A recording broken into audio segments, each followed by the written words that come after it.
June 25th became a symbol in many ways, and mainly because of the youth movement.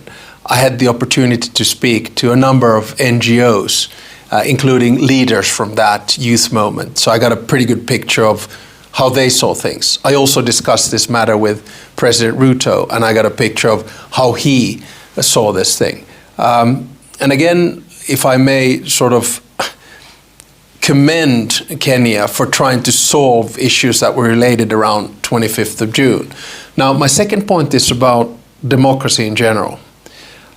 We have to understand that liberal democracy is not an end state. It is something that you have to work at and nurture at all times. It has a few basic tenets.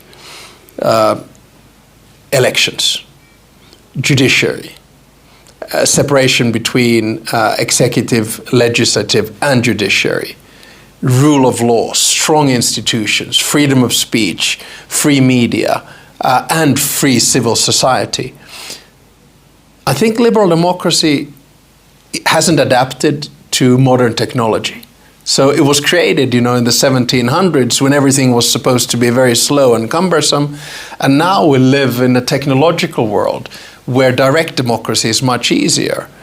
And every country is going through different phases of how to grapple with it. Your demographic curve is probably different from the older demographic curve in Finland. So I welcome the type of youth activism, democracy that I see in Kenya, albeit I look at it from afar.